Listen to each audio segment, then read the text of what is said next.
Hello friends, આપણી YouTube channel game changing સાયકોલોજીમાં આપ સૌનું હાર્દિક સ્વાગત છે. આજના વિડીયોમાં આપણે પ્રોબેશન ઓફિસર, ચીફ ઓફિસર તેમજ અન્ય સરકારી પરીક્ષાઓ માટે મનોવિજ્ઞાન પૂછાય છે તો એની ચર્ચા કરીશું. એ ઉપરાંત પ્રોબેશન ઓફિસર માટે જે હાલમાં નવો અભ્યાસક્રમ જાહેર કરવામાં આવ્યો છે એ અંતર્ગત તમારો પોઈન્ટ છે વ્યક્તિત્વ. તો આજના વિડીયોમાં વ્યક્તિત્વના અભિગમો અંગેની વિસ્તૃત ચર્ચા કરીશું. આ વિડીયો નંબર 3 છે, એટલે અગાઉના વ્યક્તિત્વનો અર્થ તેમજ અલગ અલગ મનોવૈજ્ઞાનિકો દ્વારા જે વ્યક્તિત્વના અભિગમો આપવામાં આવ્યા છે એની ચર્ચા કરી હતી. જો તમે એ વિડીયો ન જોયા હોય તો જોઈ લેવા વિનંતી. એ ઉપરાંત જે વિદ્યાર્થીઓનું મનોવિજ્ઞાન છે એવા વિદ્યાર્થીઓ માટે જીસેટ અને યુજીસી નેટની પરીક્ષા માટે પણ આ વિડીયો અગત્યનો સાબિત થશે. તો મેસ્લોનો સ્વસાર્થકતાનો સિદ્ધાંત. તો અહીંથી પ્રશ્ન પૂછાઈ શકે, સ્વસાર્થકતાનો સિદ્ધાંત કોના દ્વારા આપવામાં આવ્યો હતો? તો અબ્રાહમ માસ્લો દ્વારા સ્વસાર્થકતા અંગેનો સિદ્ધાંત આપવામાં આવ્યો હતો. તો આ યાદ રાખવાનું છે, મેસ્લોનો સ્વસાર્થકતા સિદ્ધાંત. માનવ અંગેનો મેસ્લોનો મત વિધાયક અને આશાવાદી છે. તો અહીંથી પણ પ્રશ્ન પૂછાઈ શકે, માનવતાવાદી અભિગમ સાથે કયા મનોવૈજ્ઞાનિક સંકળાયેલા છે? તો અબ્રાહમ મેસ્લો સંકળાયેલા છે. માનવ પાસે પ્રેમ, આનંદ અને સર્જન કાર્યની અંતર્ગત શક્તિ છે.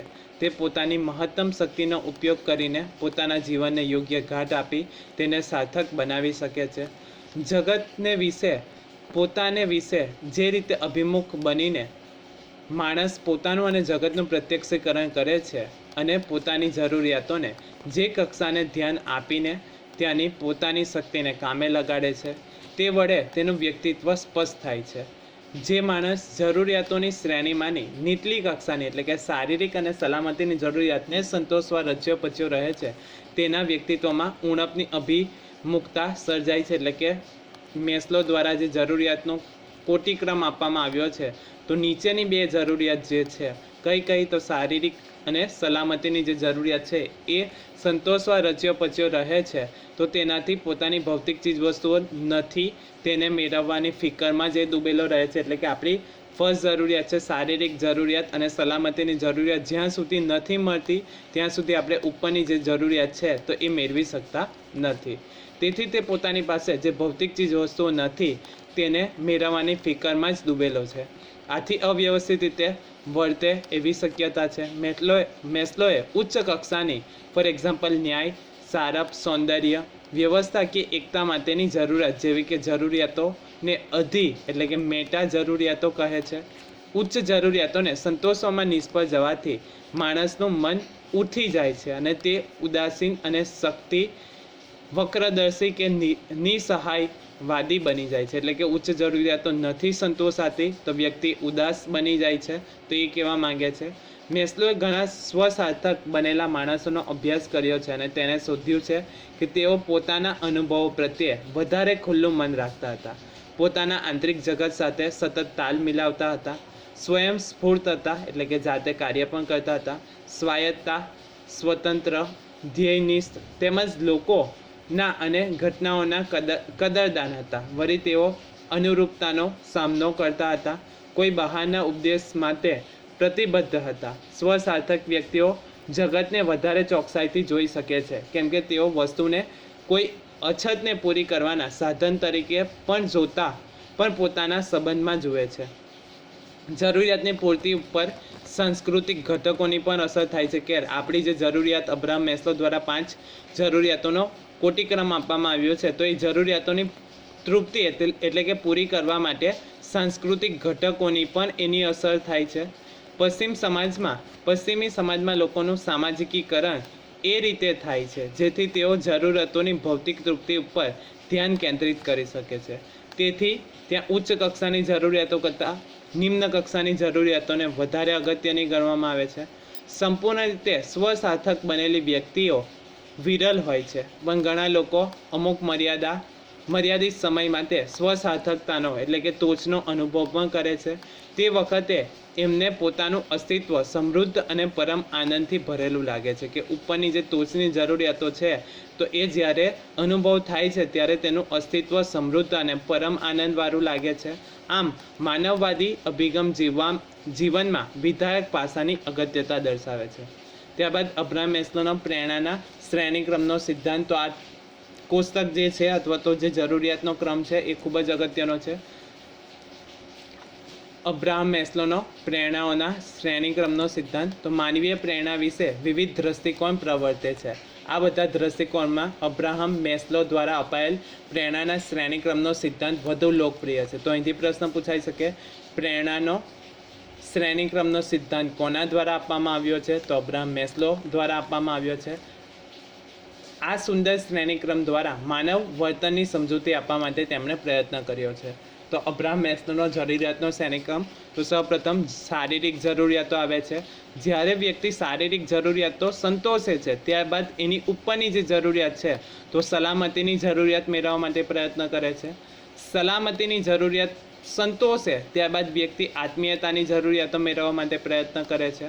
આત્મીયતાની જરૂરિયાત પૂર્ણ કરે એટલે માનવી આત્મગૌરવની જરૂરિયાતો મેળવવા માટે પ્રયત્ન કરે છે.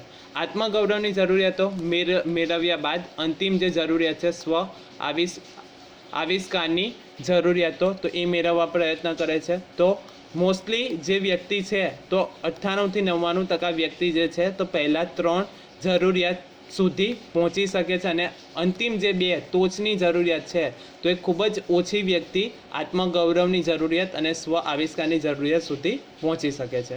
તો આ સ્ટેપ યાદ રાખવાનું છે. સૌપ્રથમ શારીરિક જરૂરિયાત પૂર્ણ થાય એટલે વ્યક્તિ સલામતીની જરૂરિયાત મેળવવા માટે પ્રયત્ન કરે છે.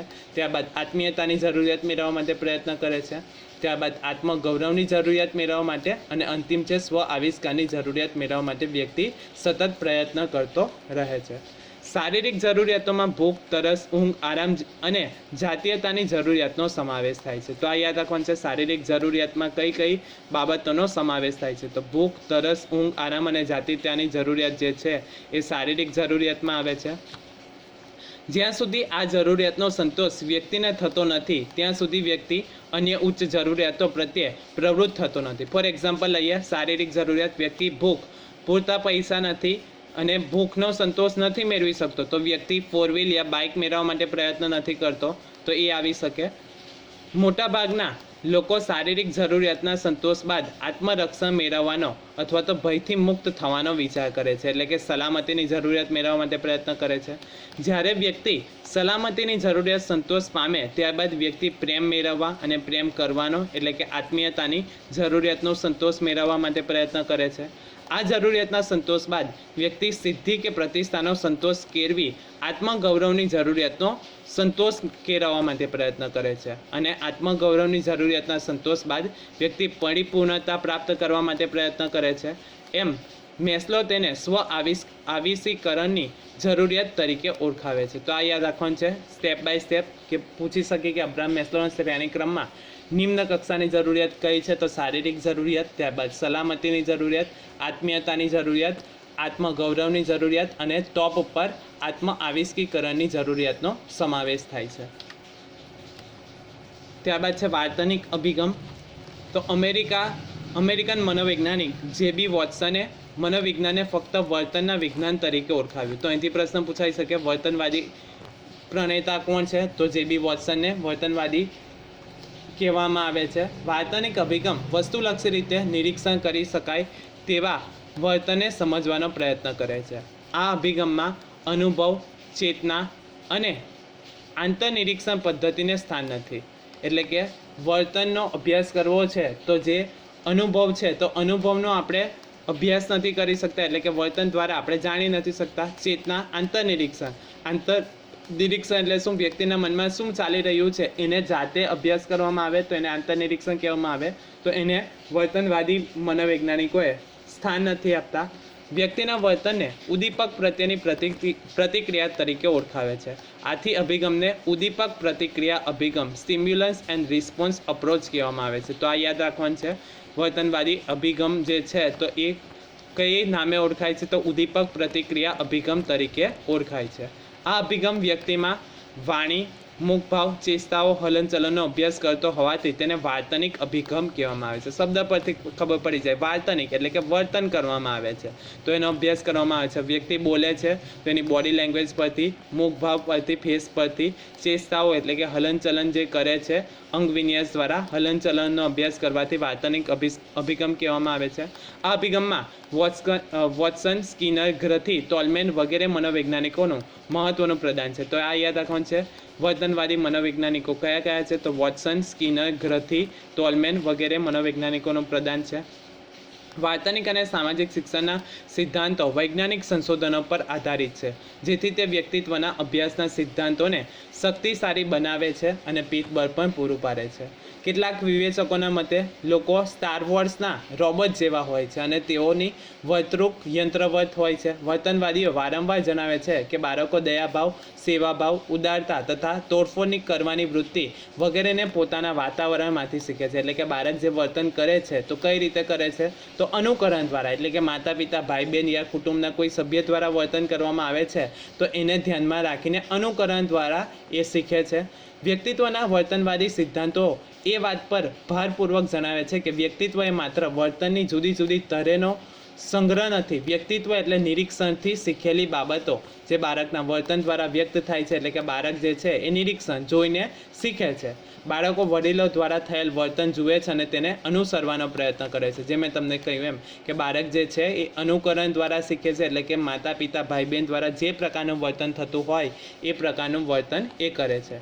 કેટલાક મનોવૈજ્ઞાનિકો માને છે કે કેટલાક લોકો ચોક્કસપણે પ્રામાણિક હોય છે, પરંતુ કેટલાક લોકો પ્રામાણિક હોતા નથી. પરંતુ કોઈ પણ એક વ્યક્તિ કયા સંજોગોમાં પ્રામાણિક રહી શકે તેનું અનુમાન આપણે કરી શકતા નથી. ફોર એક્ઝામ્પલ, પરીક્ષા ખંડમાં સીસીટીવી કેમેરા લગાવ્યા હોય તો વિદ્યાર્થીઓ મોટાભાગે ચોરી કરતા નથી, તો એ પરિસ્થિતિમાં એ પ્રામાણિક કહી શકાય. પરંતુ જ્યાં સીસીટીવી લાગેલા ન હોય અને ત્યાં વ્યક્તિ ચોરી કરે તો એ પ્રામાણિક ન કહી શકાય. તો એ કહેવા માંગે છે કે એક જ વ્યક્તિ કયા સંજોગોમાં પ્રામાણિક રહી શકે એનું અનુમાન આપણે કરી શકતા નથી.